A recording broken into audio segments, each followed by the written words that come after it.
అనకాపల్లిలో మాజీ సీఎం జగన్ మాట్లాడుతున్నారు. లైవ్ లో చూద్దాం. ఎంతమంది చనిపోయారో తెలియలేదు అన్నాడు. వివరాలు లేవు అని మాట్లాడతాడు. తాను కూడా హుటాహుటిన అక్కడికి వెళ్ళాలి అనే తాపత్రయం కూడా చూపించడు. ఘటన జరిగిన తర్వాత ఘటన స్థలానికి కలెక్టర్ ఎప్పుడు పోయాడు, అధికారులు ఎప్పుడు పోయారు, కమిషనర్ ఎప్పుడు పోయారు అన్నది ఒక్కసారి గమనిస్తే ఇంకా బాధ కలిగించే అంశాలు. అధికార పార్టీకి సంబంధించిన నాయకులు ఎప్పుడు పోయారు అని చూస్తే ఇంకా బాధ కలిగించే అంశాలు. కనీసం ఘటన జరిగితే కనీసం అంబులెన్స్ను కూడా కనీసం మొబిలైజ్ చేసి ఆ ప్రాంతానికి తీసుకుని రాని పరిస్థితి. బాధితులు ఎవరైతే ఉన్నారో వాళ్ళందరినీ కూడా కంపెనీకి సంబంధించిన బస్సుల్లో తీసుకొస్తా ఉన్నారు, హాస్పిటల్లోకి తీసుకొని పోయే పరిస్థితి. నేను ఒకసారి తేడా గమనించమని అడుగుతా ఉన్నా. ఇలాంటి ఘటనే ఒకసారి మా ప్రభుత్వ హయాంలో కూడా జరిగింది. ఎల్జీ పాలిమర్స్ అనే ఘటన జరిగింది. కోవిడ్ మహమ్మారి ఉన్న సమయం అది. మేలో జరిగింది. మే 2020 ప్రాంతంలో జరిగింది. ఒకవైపున కోవిడ్ మహమ్మారి ఉన్నప్పటికీ కూడా ప్రభుత్వం ఎలా పలికింది, ఎలా స్పందించింది అని ఒక్కసారి కంపారిజన్ చేయాలి. ఆ ఘటన తెల్లవారుజామున రాత్రి 3:40 తెల్లవారుజామున 3:40కి ఆ ఘటన జరిగితే తెల్లవారుజామున 3:40కి ఆ ఘటన జరిగింది. పట్టపగలు కాదు. జరిగితే 5 గంటల కల్లా కలెక్టర్ స్పాట్లోకి వెళ్ళాడు, కమిషనర్ స్పాట్లోకి వెళ్ళాడు. అంబులెన్స్లు అప్పటికే ముమ్మరంగా మోహరించేసాయి. గవర్నమెంట్ అంబులెన్స్ అన్నీ కూడా తీసుకొచ్చాయి. ప్రతి బాధితునికి కూడా తోడుగా ఉండే కార్యక్రమం జరిగింది. 6 గంటల కల్లా వైఎస్ఆర్ కాంగ్రెస్ పార్టీకి సంబంధించిన సీనియర్ నాయకులందరూ కూడా స్పాట్ మీదకి వెళ్ళారు, తోడుగా ఉండే కార్యక్రమం చేశారు. అదే రోజు 11 గంటల కల్లా, మధ్యాహ్నం కూడా కాదు, మధ్యాహ్నం కాకమునిపే 11 గంటల కల్లా ఏకంగా ముఖ్యమంత్రి అంటే నేనే ఏకంగా స్పాట్లోకి నేనే రావడం జరిగింది. స్పందించిన తీరు గమనించమని అడుగుతా ఉన్నా. వెంటనే 24 గంటల్లోనే ఏకంగా ₹1 కోటి కాంపన్సేషన్ ప్రకటించిన పరిస్థితులు గతంలో ఎప్పుడు జరగల. ఇట్లాంటి ఘటనలు జరిగినప్పుడు గవర్నమెంట్ ఎప్పుడూ కూడా రెస్పాన్సిబిలిటీ తీసుకొని గవర్నమెంట్ ఎప్పుడూ కూడా బాధితుల పట్ల సానుభూతితో ఎప్పుడూ వ్యవహరించలా. ఇంతగా వ్యవహరించిన పరిస్థితులు ఎప్పుడూ లేవు. మొట్టమొదటిసారిగా ₹1 కోటి కాంపన్సేషన్ ఇచ్చిన ఏకైక ప్రభుత్వం మొట్టమొదటిగా వైఎస్ఆర్సీపీ ప్రభుత్వమే, మన ప్రభుత్వమే, జగన్ ప్రభుత్వమే ఇచ్చిందని కూడా చెప్పడానికి కూడా సంతోషపడతా ఉన్నాను నేను. ఇక్కడ 24 గంటల్లోనే ఏకంగా ₹30 కోట్ల అక్కడికి ఇమీడియట్లీ పంపించి బాధితులకు తోడుగా నిలబడడం జరిగింది. ఎవరైతే దెబ్బలు తగిలాయో, ఎవరైతే ఉన్నారో వాళ్ళని వెంటనే హాస్పిటల్లోకి చేర్పించడం, 3 రోజులు హాస్పిటల్లో ఉంటే ₹10 లక్షల మేర కాంపన్సేషన్ ఇవ్వడం, హాస్పిటల్లోకి పెరిగిన మైనర్ ఇంజనీర్స్కి కూడా వెంటనే ₹3 లక్షలు ఇవ్వడం, హాస్పిటల్లోకి ఎవరు వచ్చినా కూడా చిన్న గాయాలతో వచ్చిన వాళ్ళకు కూడా ₹25,000 మేరకు వాళ్ళకు కూడా కాంపన్సేషన్ ఇచ్చి పంపించడం. ఏకంగా గ్రామాలకు కూడా 15,000 మంది నివాసం ఉంటా ఉన్న చుట్టుపక్కల ఉన్న 5 గ్రామాలకు సంబంధించి ప్రతి ఒక్కరికి కూడా మళ్ళీ ₹10,000 కూడా ఇచ్చి కూడా తోడుగా నిలబడిన పరిస్థితులు ఆ రోజుల్లో వైఎస్ఆర్ కాంగ్రెస్ పార్టీ ప్రభుత్వ హయాంలో జరిగాయి. నేను ఇక్కడ ఎందుకు చెప్తా ఉన్నాను అంటే, మనిషి ఒక ప్రభుత్వం అధికారంలో ఉన్నప్పుడు స్పందించే తీరు ఎలా ఉంటుంది అన్నది చాలా ఇంపార్టెంట్. ఈ ఘటనలో చంద్రబాబు నాయుడు గారు ఇక్కడికి వచ్చినప్పుడు ఆయన ప్రెస్ మీట్ చూసి ఆశ్చర్యపోయా. జగన్ హయాంలో జరిగాయి ఘటనలు అని చెప్పి చెప్తాడు కానీ, నేరాన్ని ఇక్కడ నుంచి డైవర్ట్ చేసే కార్యక్రమం చేస్తాడు కానీ, ఆశ్చర్యం ఏమిటంటే చంద్రబాబు నాయుడు ఇంతకుముందు 2014 నుంచి 19 ఆయన ముఖ్యమంత్రిగా ఉన్నప్పుడు ఆయన హయాంలో జరగలేదా? ఈ ఘటనలు ఇటువంటివన్నీ ఎవరి హయాంలో అయినా కూడా జరుగుతాయి. కానీ జరిగినప్పుడు ఒక ప్రభుత్వం ఎలా స్పందిస్తూ ఉంది అన్నది మోస్ట్ ఇంపార్టెంట్ ఆస్పెక్ట్. ఒక ప్రభుత్వం అన్నది స్పందించేటప్పుడు ఎంపతి చూపించాలి, అంటే సానుభూతి చూపించాలి ప్రజల పట్ల, బాధితుల పట్ల. రెండోది ప్రభుత్వం చేయాల్సింది ఏమిటి అని అంటే రెస్పాన్సిబిలిటీ తీసుకోవాలి. ఈ రెండు కూడా ఆ రోజు వైఎస్ఆర్ కాంగ్రెస్ పార్టీ ప్రభుత్వం చేసింది. ఈరోజు చీఫ్ సెక్రటరీగా ఉన్న నీరబ్ ప్రసాద్ అనే వ్యక్తి ఎవరైతే చీఫ్ సెక్రటరీగా ఉన్నారో ఆయన ఆధ్వర్యంలోనే అప్పుడే ఒక హై లెవెల్ కమిటీ వేసి ఫ్యాక్టరీ సెక్యూరిటీని, పొల్యూషన్ కంట్రోల్ని ఈ రెండింటినీ కూడా క్రోడీకరించి ఇటువంటి ఘటనలన్నీ కూడా పునరావృతం కాకుండా ఏ రకమైన రిఫార్మ్స్ తీసుకొని రావాలి అని చెప్పి ఆలోచన చేసి కమిటీ స్టడీ చేసి సిఫార్సు చేయమని చెప్పి కూడా ప్రభుత్వం కోరింది. నీరబ్ ప్రసాద్ అనే ప్రస్తుత చీఫ్ సెక్రటరీ గారు అప్పట్లో కమిటీ హెడ్గా ఉండి తాను కూడా రిపోర్ట్ కూడా ఇచ్చాడు. ఆ రిపోర్ట్ ఆధారంగా ఆగస్టు 2020లోనే జీవో కూడా ఇష్యూ చేసి ఒక ప్రాపర్ ప్రోటోకాల్ను తీసుకొని రావడం జరిగింది.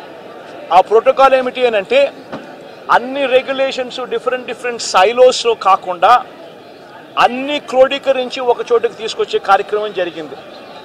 ఫ్యాక్టరీ సేఫ్టీకి సంబంధించిన ప్రోటోకాలు, పొల్యూషన్ కంట్రోల్కు సంబంధించిన ప్రోటోకాలు అన్నిటినీ కూడా కలిపి ఒక ప్రోటోకాల్ తీసుకొని రావడం జరిగింది. ఆ ప్రోటోకాల్లో ముఖ్యమైనది ఏమిటి అని అంటే మొట్టమొదటిసారిగా ప్రతి కంపెనీ కూడా వాళ్ళకు సంబంధించిన సెల్ఫ్ కంప్లయన్స్ రిపోర్ట్ అనేది ఒకటి ఇవ్వాలి అనేది దాంట్లో ముఖ్య ఉద్దేశం. ఒకవేళ సెల్ఫ్ కంప్లయన్స్ రిపోర్టు తయారు చేసే కార్యక్రమంలో ఆ కంపెనీకి నైపుణ్యత లేకపోతే థర్డ్ పార్టీ అక్రిడిటెడ్ ఏజెన్సీని కూడా గవర్నమెంటు అందుబాటులోకి తీసుకొచ్చింది. వీళ్ళ ద్వారా మ్యాండేటరీగా ప్రతి కంపెనీ సెల్ఫ్ కంప్లయన్స్ రిపోర్ట్ అన్నది మ్యాండేటరీగా ఇవ్వాలి. ఇచ్చిన తర్వాత ఆ కంప్లయన్స్ రిపోర్టు నిజంగా ఉందా లేదా, నిజంగానే వాళ్ళు ఇవన్నీ ఉన్నాయా లేదా, ఇవి కాక ఇంకా ఫర్దర్గా వాళ్ళు ఏమైనా చేయాల్సినవి ఏమన్నా ఉన్నాయా లేదా అన్నది నిర్ధారించడానికి కోసం ఒక కమిటీ ఇన్స్పెక్షన్ కూడా చేయాలి. ఆ కమిటీలో కూడా అన్ని డిపార్ట్మెంట్స్కి సంబంధించి అంటే pollution control department, boiler security department, రియాక్టర్స్కి సంబంధించి, ఎలక్ట్రిసిటీకి సంబంధించి, ఫైర్కి సంబంధించి అన్ని డిపార్ట్మెంట్లు క్రోడీకరించి వాళ్ళు ఇన్స్పెక్షన్ కూడా చేస్తారు. చేసిన తర్వాత వాళ్ళు కంపెనీ యాజమాన్యానికి ఫర్దర్గా ఇవి చేయాలి అని చెప్పి ఒకవేళ ఏదైనా ఉంటే అవి కూడా వాళ్ళు ఐడెంటిఫై చేసి కంపెనీ యాజమాన్యానికి వాళ్ళు టైం ఇస్తారు, కంప్లై చేయండి అని చెప్పి. అది 15 రోజులు టైం ఇస్తారు. అంటే కంప్లయన్స్ రిపోర్ట్ వచ్చిన తర్వాత మళ్ళీ వీళ్ళు 1 మంత్ లోపల వీళ్ళు ఇన్స్పెక్షన్ చేసిన రిపోర్ట్ వచ్చిన తర్వాత ఆ ఇన్స్పెక్షన్ రిపోర్ట్లో కంపెనీ ఫర్దర్గా ఏమైనా చేయాల్సి ఉంటే మళ్ళీ వాళ్ళకి 15 రోజులు టైం ఇస్తూ వీళ్ళు మళ్ళీ ఒక రిపోర్ట్ అనేది ఇస్తారు.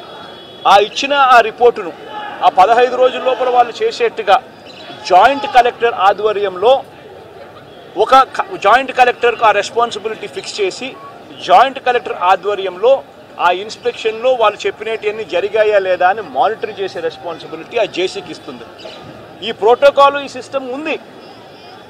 ఇది ఒక రిఫార్మ్ కింద ఎల్జీ పాలిమర్స్ ఘటన జరిగిన తర్వాత నీరబ్ ప్రసాద్ గారి ప్రస్తుత చీఫ్ సెక్రటరీ గారు ఆయన ఆధ్వర్యంలో హై లెవెల్ కమిటీ వేసిన తర్వాత ఆయన స్టడీ చేసిన తర్వాత ఆయన ఇచ్చిన సిఫార్సులతో ఈ జీవో ఇష్యూ చేసి ఈ ప్రోటోకాల్ అనేది ఎగ్జిస్టెన్స్లో ఉన్న ఈ జీవోను తూచా తప్పకుండా ప్రభుత్వం గన మానిటర్ చేసి ఉండింటే ఇది జరుగుతుందా లేదా అన్నది గన గవర్నమెంట్లో ఉన్న పెద్దలు మానిటర్ చేసి ఉండింటే చాలు ఇటువంటి ఘటనలు మళ్ళీ పునరావృతం కాకుండా ఉండే పరిస్థితి ఉండేది. కానీ అన్ఫార్చునేట్గా ఏం జరుగుతూ ఉంది, వీళ్ళ ప్రభుత్వం వచ్చిన తర్వాత గత 3 నెలలుగా ఏం చూస్తూ ఉన్నాము అని అంటే వీళ్ళు గవర్నెన్స్ మీద ధ్యాస లేదు. వీళ్ళకు ప్రజలకు సూపర్ 6, సూపర్ 7, సూపర్ 10ల పేరుతో వాళ్ళు ఇచ్చిన మాటల మీద వీళ్ళకు ధ్యాస లేదు. వీళ్ళ ధ్యాస అంతా రెడ్ బుక్ పరిపాలన, వీళ్ళ ధ్యాస అంతా రెడ్ బుక్ తెరచడము, ఎవరెవరికి కక్షలు ఉన్నాయో ఆ కక్షలు తీర్చుకునేదానికి గ్రీన్ సిగ్నల్ ఇవ్వడం. ఇది వీళ్ళ పరిపాలన మీద వీళ్ళ ధ్యాస. వీళ్ళు పెట్టాల్సిన ధ్యాస ఇటువంటి రిపోర్ట్ల మీద, ఇటువంటి కంప్లయన్స్ మీద, ఇటువంటి ఘటనల మీద ఎవరెవరు ఏమేం చేయాలి అని చెప్పి ప్రోటోకాల్ ప్రకారం జరుగుతూ ఉందా లేదా, ఇవన్నీ జరుగుతున్నాయా లేదా అని చెప్పి చూసుకొని గవర్నెన్స్ పాలసీ రెగ్యులర్గా జరిగి ఉంటే ఈరోజు ఫ్యాక్టరీస్ పరిస్థితి ఇలా ఉండేది కాదు. ఈరోజు ఈ కార్మికులు చనిపోయి ఉండేవాళ్ళు కాదు. ఈరోజు స్కూళ్ళు బాగుపడి ఉండేటివి. ఇంగ్లీష్ మీడియం టోఫుల్ 3వ తరగతిలోనే టోఫుల్ పీరియడ్ తీసి ఉండేవాళ్ళు కాదు. నాడు నేడు కొనసాగుండేది. గోరుముద్ద కార్యక్రమం బాగా జరుగుతూ ఉండేది. ఇవన్నీ కూడా జరుగుతూ ఉండేటివి. ఒకవైపున స్కూళ్ళు నాశనం అయిపోయాయి, మరోవైపున హాస్పిటళ్లకు సంబంధించి జనవరి నుంచి రావాల్సిన బిల్లులు, జనవరిలో బిల్లులు ఏదైనా ఉంటే ఫిబ్రవరిలో ఆ బిల్స్ ప్రాసెస్ చేస్తారు, మార్చిలో ఆ బిల్స్కి సంబంధించిన పేమెంట్ క్లియర్ చేస్తారు. ఆరోగ్యశ్రీ నెట్వర్క్ హాస్పిటల్స్ సంబంధించి మార్చి 16వ తారీఖున కోడ్ వచ్చింది. ఇక అప్పటి నుంచి జనవరికి సంబంధించిన బిల్లులు పూర్తి జనవరికి సంబంధించినప్పటి నుంచి ఇప్పుడు దాకా ఆరోగ్యశ్రీ బిల్లులు నెట్వర్క్ హాస్పిటల్లో ఇవ్వడం లేదు. ఆరోగ్యశ్రీ హాస్పిటల్కు బిల్లులు రావడం లేదు కాబట్టి ఏ పేషెంట్ అయినా హాస్పిటల్కి పోతే ఆ హాస్పిటల్లో ఆ పేషెంట్ డబ్బులు లేక కట్టలేని పరిస్థితిలో, పేషెంట్ అధ్వానమైన పరిస్థితిలో బతుకుతూ ఉన్నాడు. పట్టించుకునే నాతుడు లేడు. పిల్లలకు సంబంధించిన ఫీజు రీయింబర్స్మెంట్ అనే కార్యక్రమం గతంలో వైఎస్ఆర్సీపీ ఉన్నప్పుడు ఏ రకంగా జరిగేది? ప్రతి 3 నెలలకు ఒకసారి, ప్రతి త్రైమాసికం అయిపోయిన వెంటనే, ఆ త్రైమాసికం అయిపోయిన వెంటనే ఫీజు రీయింబర్స్మెంట్ కింద విద్యా దీవెన అన్నది ఆ తల్లుల ఖాతాల్లోకి జమ అయ్యేది. ఈరోజు 2 క్వార్టర్స్ అయిపోయాయి, 2 త్రైమాసికాలు అయిపోయాయి. జనవరి, ఫిబ్రవరి, మార్చు, ఏప్రిల్, మే, జూను. 3వ త్రైమాసికం కూడా జూలై, ఆగస్ట్, సెప్టెంబర్ కూడా అయిపోవస్తూ ఉంది దాదాపుగా. ఇంతవరకు పిల్లలకు సంబంధించిన ఫీజు రీయింబర్స్మెంట్ బకాయిలు ఇంతవరకు రూపాయి కూడా ఇవ్వాల.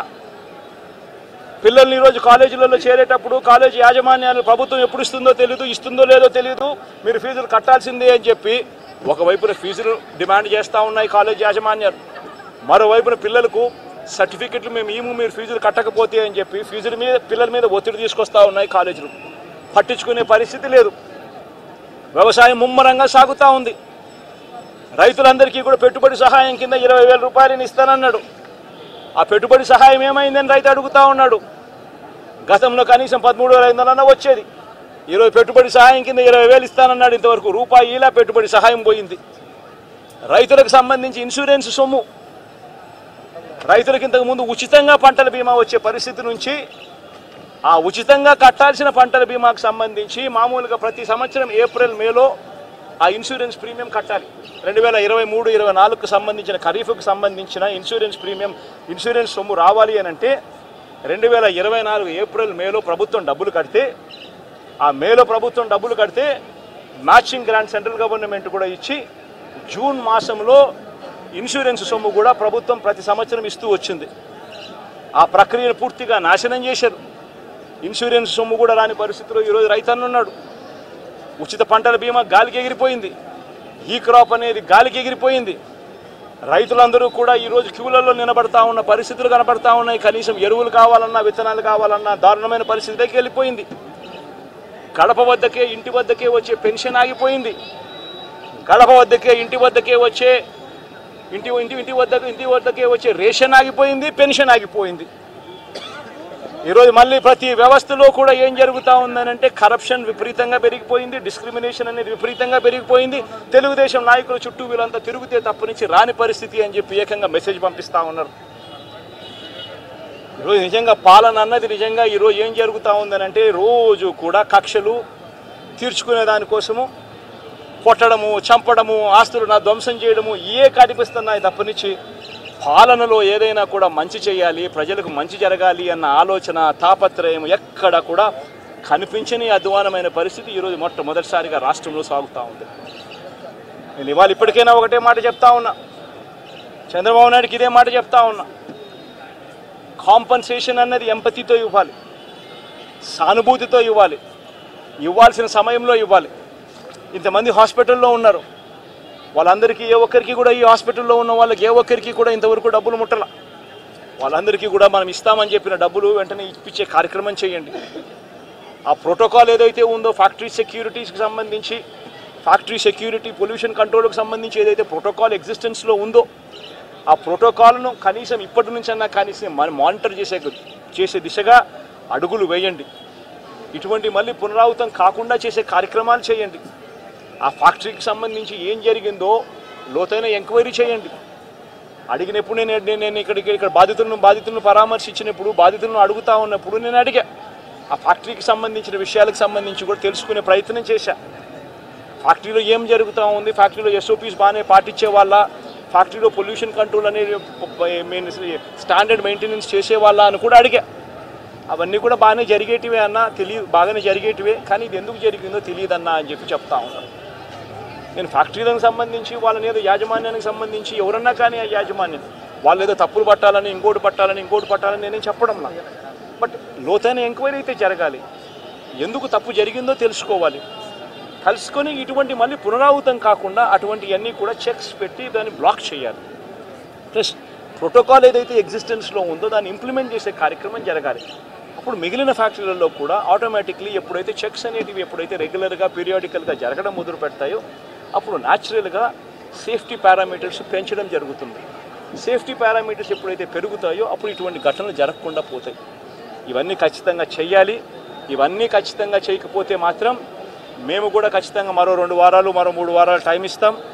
మరో 3 వారాల తర్వాత కూడా ప్రతి ఒక్కరికి కూడా హాస్పిటల్లో ఉన్న వీళ్ళందరికీ కూడా చనిపోయిన వాళ్ళందరికీ కూడా కాంపన్సేషన్ విషయంలో చంద్రబాబు నాయుడు దగ్గర నుంచి స్పందన రాకపోతే మాత్రం ఖచ్చితంగా వైఎస్ఆర్ కాంగ్రెస్ పార్టీ బాధితుల తరఫున ధర్నాకైనా కూర్చుంటుంది. అవసరమైతే జగన్మోహన్ రెడ్డి స్వయంగా వచ్చి కూడా ధర్నాలో పార్టిసిపేట్ చేస్తారని కూడా ఈ సందర్భంగా ఖచ్చితంగా ఈ ప్రభుత్వాన్ని హెచ్చరిస్తూ తెలియజేస్తాం.